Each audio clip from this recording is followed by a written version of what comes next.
ಬಲಿಷ್ಠ ಭಾರತವೇ ಬಲಿಷ್ಠ ದಕ್ಷಿಣವೇ ಬಲಿಷ್ಠ ಭಾರತದ ಆಧಾರ. ಇದು ಇವತ್ತು ತಮಿಳುನಾಡಿನಲ್ಲಿ ನಡೆದಂತಹ ದಕ್ಷಿಣ ರಾಜ್ಯಗಳ ಸಭೆಯಲ್ಲಿ ಕೇಳಿಬಂದಂತಹ ಒಗ್ಗಟ್ಟಿನ ಮಾತು. ದಕ್ಷಿಣದ 5 ರಾಜ್ಯ ದೇಶದ ಅಭಿವೃದ್ಧಿಗೆ ನೀಡ್ತಾ ಇರುವಂತಹ ಕೊಡುಗೆಯ ಬಗ್ಗೆ ಡಿಕೆ ಪ್ರಸ್ತಾಪ ಮಾಡಿದ್ದಲ್ಲದೆ ಕರ್ನಾಟಕದ ಮಹತ್ವವನ್ನು ವಿವರಿಸಿದರು. ನೀರಿನ ತಗಾದೆ, ಹಣಕಾಸು ಹಂಚಿಕೆ ಸೇರಿ ಹಲವು ವಿಚಾರಗಳನ್ನು ಖಡಕ್ ಆಗಿ ಕೇಂದ್ರಕ್ಕೆ ಮನವರಿಕೆ ಮಾಡಿದರು.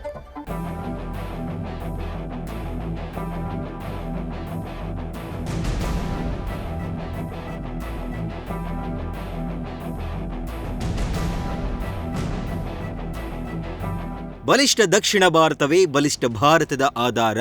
ಕರ್ನಾಟಕಕ್ಕೆ ದೊರೆಯಬೇಕಾದ ನೀರು ಸಿಗಲೇಬೇಕು. ನ್ಯಾಯಯುತ ಅನುದಾನ ನೀಡಬೇಕು. ಮಹಿಳಾ ಮೀಸಲಾತಿ ಜೊತೆ ಕ್ಷೇತ್ರ ಪುನರ್ವಿಂಗಡಣೆ. ಹೀಗೆ ಸಿಎಂ ಡಿಕೆ ಶಿವಕುಮಾರ್ ಖಡಕ್ ಆಗಿ ಮಾತನಾಡಿದ್ದು ತಮಿಳುನಾಡಿನ ಮಹಾಬಲಿಪುರಂನಲ್ಲಿ ನಡೆದ ಸಭೆಯಲ್ಲಿ.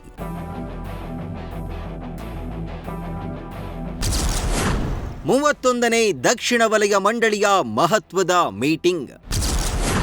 ದಕ್ಷಿಣದ ಮುಖ್ಯಮಂತ್ರಿಗಳ ಜೊತೆ ಅಮಿತ್ ಶಾ ಮಹತ್ವದ ಸಭೆ. ಪದೇ ಪದೇ ದಕ್ಷಿಣ ಭಾರತವನ್ನ ಕಡೆಗಣಿಸಲಾಗ್ತಿದೆ ಎಂಬ ಮಾತುಗಳ ನಡುವೆಯೇ ಇಂದು ದಕ್ಷಿಣ ರಾಜ್ಯಗಳ 31ನೇ ದಕ್ಷಿಣ ವಲಯ ಮಂಡಳಿ ಸಭೆ ನಡೆಯಿತು. ಕೇಂದ್ರ ಗೃಹ ಸಚಿವ ಅಮಿತ್ ಶಾ ಅಧ್ಯಕ್ಷತೆಯಲ್ಲಿ ತಮಿಳುನಾಡಿನ ಮಹಾಬಲಿಪುರಂನಲ್ಲಿ ನಡೆದ ಸಭೆಯಲ್ಲಿ Karnataka CM DK Shivakumar, Tamil Nadu CM Joseph Vijay, Andhra Pradesh CM Chandrababu Naidu ಹಾಗೂ ಇತರ ರಾಜ್ಯಗಳ ಪ್ರತಿನಿಧಿಗಳು ಭಾಗಿಯಾಗಿದ್ದರು.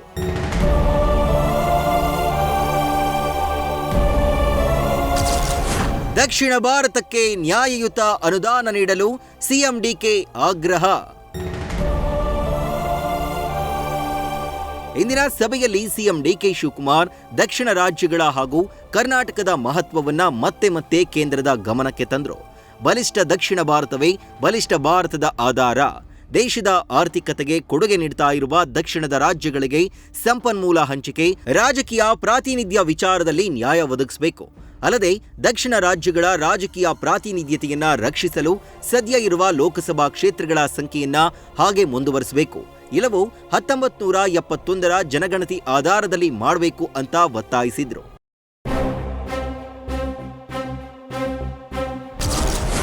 ಅಕ್ಕಪಕ್ಕದಲ್ಲಿ ಕುಳಿತು ಚರ್ಚಿಸಿದ ಡಿಕೆಶಿ ಹಾಗೂ ವಿಜಯ್. ಸಭೆಯಲ್ಲಿ ಸಿಎಂ ಡಿಕೆ ಶಿವಕುಮಾರ್ ಕರ್ನಾಟಕದ ಆದ್ಯತೆಗಳನ್ನ ಪ್ರಸ್ತಾಪಿಸಿದ್ರು. ಕರ್ನಾಟಕಕ್ಕೆ ಕಾನೂನುಬದ್ಧವಾಗಿ ದೊರೆಯಬೇಕಾದ ನೀರಿನ ಪಾಲು ಹಾಗೂ ಎಲ್ಲಾ ನದಿ ಪಾತ್ರದ ರಾಜ್ಯಗಳ ಹಕ್ಕನ್ನ ರಕ್ಷಿಸಬೇಕು ಅಂತ ಒತ್ತಾಯಿಸಿದ್ರು. ಸಭೆಯಲ್ಲಿ ಕರ್ನಾಟಕ ಮುಖ್ಯಮಂತ್ರಿ ಡಿಕೆ ಶಿವಕುಮಾರ್, ತಮಿಳುನಾಡು ಮುಖ್ಯಮಂತ್ರಿ ವಿಜಯ್ ಅಕ್ಕಪಕ್ಕದಲ್ಲಿ ಕುಳಿತು ಕಾವೇರಿ, ಮೇಕೆದಾಟು ಬಗ್ಗೆ ಚರ್ಚಿಸಿದ್ರು. ಮೇಕೆದಾಟು ನಿರ್ಮಾಣದಿಂದ ತಮಿಳುನಾಡು ರೈತರಿಗೂ ಪ್ರಯೋಜನವಾಗಲಿದೆ. ನಮಗೆ ಸಹಾಯ ಮಾಡಿ, ನಾವು ನಿಮಗೆ ಸಹಾಯ ಮಾಡ್ತೇವೆ ಎಂದರು.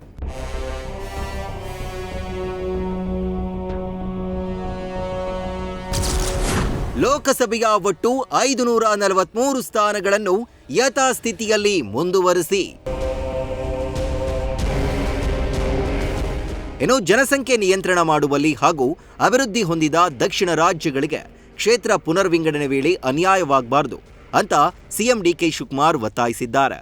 1971ರ ಜನಗಣತಿ ಆಧಾರವಾಗಿಟ್ಕೊಂಡು 25 ವರ್ಷಗಳ ಕಾಲ ಲೋಕಸಭೆಯ ಒಟ್ಟು 543 ಸ್ಥಾನಗಳನ್ನು ಯಥಾಸ್ಥಿತಿಯಲ್ಲಿ ಮುಂದುವರಿಸಬೇಕು ಅಂತ ಹೇಳಿದ್ದಾರೆ. 1971 census should be there and no increase in the parliament. That is the main agenda. I think Tamil Nadu, Kerala, Telangana and myself, we all have come to the same agreement. Majority of the southern states, so we appeal.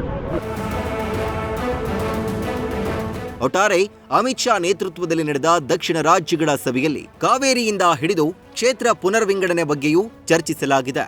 ಈ ವೇಳೆ ಎಲ್ಲಾ ಮುಖ್ಯಮಂತ್ರಿಗಳು ದಕ್ಷಿಣದ ರಾಜ್ಯಗಳನ್ನ ಕಡೆಗಣಿಸಬೇಡಿ ಅಂತ ಕೇಂದ್ರಕ್ಕೆ ಖಡಕ್ ಸಂದೇಶವನ್ನು ರವಾನಿಸಿದ್ದಾರೆ. News first bureau. News first ನಿರ್ಭೀತಿಯಿಂದ ನಿಮ್ಮ ಪರವಾಗಿ.